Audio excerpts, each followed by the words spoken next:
Hello दोस्तों, नमस्कार। आज से हम लोगों की एक नई इकाई शुरू हो रही है और वो है कक्षा 8 की इकाई 5 बीजी व्यंजकों का भाग एवं गुणनफल।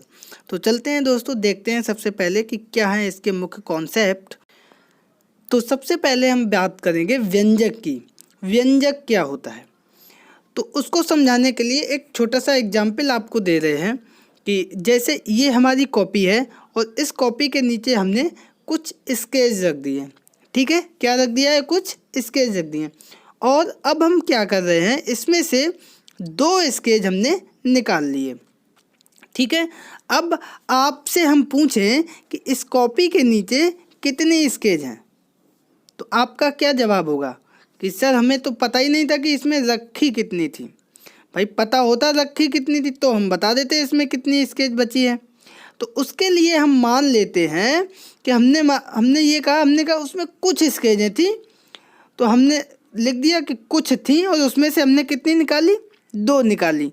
तो ये हमारा हो गया कुछ -2। तो ये जो है, अब कुछ को हम एक कोई नाम दे देंगे, कोई अल्फ़ाबेट का x। ठीक है, तो x-2 हो गया।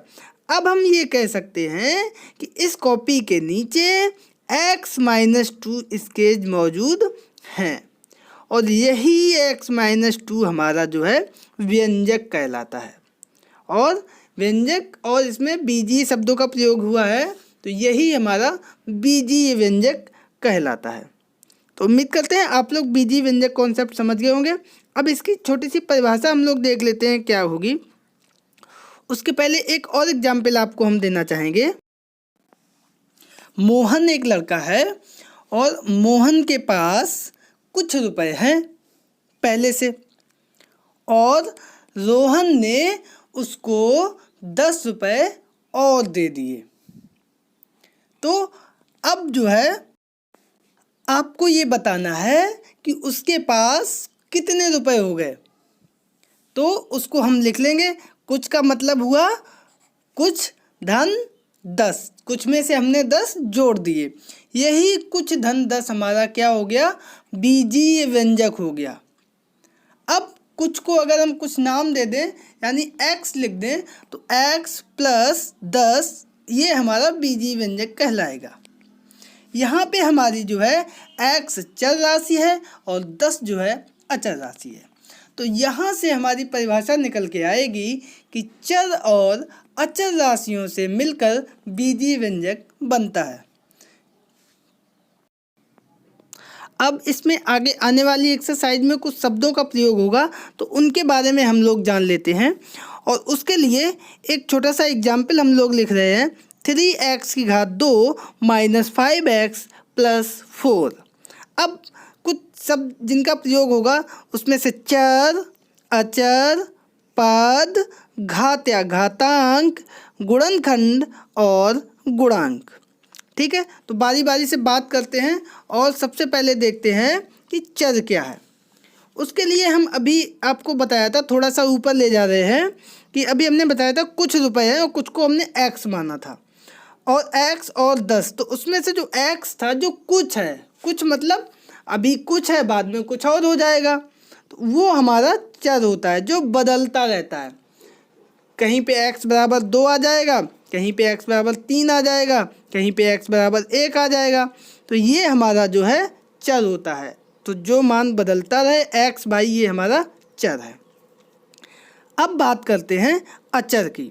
तो गिनती वाली जो संख्याएं होती हैं वो हमारी अचर राशियां कहलाती हैं। जैसे चर के साथ में लगा है 3, वो भी अचर है, 5 वो भी अचर है, 4 वो भी अचर है। अब बात करते हैं पद की। तो आप देखेंगे जो हमने एग्जाम्पल दिया है उसमें एक जगह प्लस का चिन्ह है और दूसरी जगह माइनस का चिन्ह है। तो कोई भी बीजीय व्यंजक, उसमें जो प्लस और माइनस के चिन्ह होते हैं वो उस व्यंजक को अलग अलग पदों में बांट देते हैं। बहुत ध्यान से देखना, गुणा नहीं यहाँ पे, ना भाग है, केवल प्लस और माइनस। तो इस तरीके से इसमें 3 पद हो गए। पहला पद हमारा था 3x⁻2 और दूसरा था 5x और तीसरा पद है 4। अब तो इसको हम कहेंगे त्रिपदीय। इसी तरीके से कुछ एक पदीय भी होते हैं, जैसे 5x, 4x, 3x, ठीक है। और इसी तरह से कुछ द्विपदीय भी होते हैं, जैसे x प्लस 2, 3x माइनस 1, ये हमारे सब कहलाएंगे द्विपदीय। इसमें दो पद हैं, एक प्लस या माइनस है और दो पद जुड़े। अब हम लोग बात करते हैं घातांक की। तो किसी भी बीजीय व्यंजक की जो सबसे बड़ी घात होती है वही घातांक कहलाती है। इसमें जो है x की घात 2 है ना पहले पद में, तो यही 2 हमारा जो है घात या घातांक कहलाएगा, ठीक है। अब बात करते हैं गुणनखंड की। तो गुणनखंड, उसके लिए हम एक ले लेते हैं। फॉर सपोज दैट 3x की घात 2, इसको ही हम लोग लिख लेते हैं। तो यहाँ पे इसको हम 3 भागों में तोड़ सकते हैं, 3x और एक और x, इन सब के बीच में गुणे के चिन्ह बीच में लगाते हुए 3 भागों में हमने बांटा। तो ये 3xx, ये तीनों इसके हो गए गुणनखंड, किसके? 3x की घात 2 के। तो गुणे के चिन्ह में जिनको हम बांट सकें वो हमारे गुणनखंड कहते हैं। और अब अंत में है गुणांक। तो जो भी पद है मेरा, उसमें जो अचल राशि है, गुणांक में, गुणनखंड में जो अचल राशि है वही हमारी गुणांक कहलाती है। तो 3x की घात 2 पद था, उसमें अचल राशि है हमारी 3, तो इसका गुणांक हो गया 3। तो दोस्तों ये थे कुछ बेसिक कॉन्सेप्ट, और अब चलते हैं इसकी एक्सरसाइज पर। तो एक्सरसाइज 5A और उसका पहला प्रश्न ये रहा आपके सामने। तो इसमें पहला प्रश्न दिया गया है, भाग दीजिए। कहा है 8x की घात 2 बाई जेड में 2x बाई से। तो जिसमें भाग देना है उसको हम अंश में रखते हैं और जिससे भाग देना है उसको हम हर में रखते हैं। तो लिख लेते हैं 8x की घात 2 बाई जेड बटे 2x बाई। अब अचल राशि से अचल राशि में भाग जाएगा, तो 2 चौको 8, x नीचे 1 है ऊपर 2 है, तो 1x ऊपर कैंसिल हो जाएगा, बचा 1x, और बाई से बाई कैंसिल हो गया, तो ऊपर बचा 4x और z, और यही हमारा आंसर आ गया।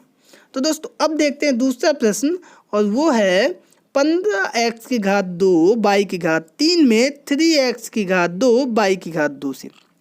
तो इसमें भी 15x की घात 2 बाई की घात 3 हमारा अंश में आ जाएगा और हर में आ जाएगा 3x की घात 2 बाई की घात 2।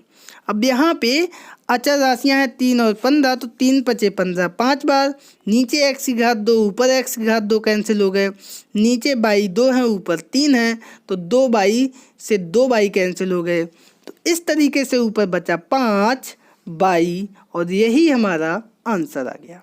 अब दोस्तों देखते हैं अगला प्रश्न, और वो है a की घात 2 माइनस b की घात 2 में a प्लस b से। तो यहाँ पे भी हम लिख लेते हैं a की घात 2 माइनस b की घात 2 हमारा अंश हो गया और a प्लस हमारा हर हो गया। यहाँ पे देखो दोस्तों a से a नहीं कटेगा, b से b भी नहीं कटेगा। क्यों? क्योंकि b में प्लस और माइनस का चिन्ह है। ऐसा वही संख्याएं अंश और हर में विभाजित होती हैं जहाँ पे बीच में चिन्ह गुणे का हो। जैसे ऊपर वाले में देखो गुणे का चिन्ह था ना, अब आप कहोगे इसमें कोई चिन्ह नहीं था, तो जहाँ पे कोई चिन्ह नहीं होता वहाँ पे गुणे का चिन्ह होता है। सबसे पहले हम इसको गुणे में चेंज करेंगे। तो उसके लिए एक सर्व समीकरण हमने आपको बताई थी पिछले क्लास में, a की घात 2 माइनस b की घात 2 बराबर होता है a प्लस बी और दूसरे ब्रैकेट में a माइनस बी। ये सूत्र की तरह हम इसको प्रयोग करते हैं और बटे में हमारा है a प्लस बी। तो अब देखो ऊपर बीच में गुणे का चिन्ह आ गया, तो इस तरीके से a और नीचे भी 1 है, तो इस तरीके से a प्लस बी से a प्लस बी कट जाएगा और a माइनस बी हमारा आंसर आ जाएगा। तो दोस्तों ये था प्रश्न नंबर 1, उम्मीद करते हैं आप लोग समझ गए होंगे। अब चलते हैं दूसरे प्रश्न पर। तो दूसरा है सरल कीजिए, और इसमें पहला प्रश्न दिया गया है 32 m की घात 3 बाई की घात 2 बटे 4 m की घात 2 बाई की घात 2। यहाँ पे 4 अट्ठे 32, 8 बार कट गया, नीचे 2 m थे ऊपर 3 m से 2 m कट गए, 1 m रहा ऊपर, नीचे 1 बाई था ऊपर 2 बाई थे तो कट के 1 बाई बचा।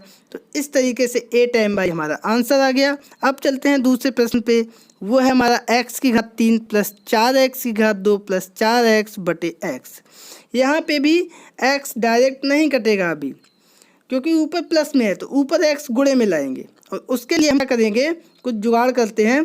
तो हम देखेंगे तीनों में x है, तो इस तरीके से x को हम यहाँ पे उभयनिष्ठ ले लेंगे। ठीक है, x लिख लिया हमने, ब्रैकेट लगा दिया, और x की घात 3 थे, एक बाहर आ गया, तो कितने बचे, x की घात 2।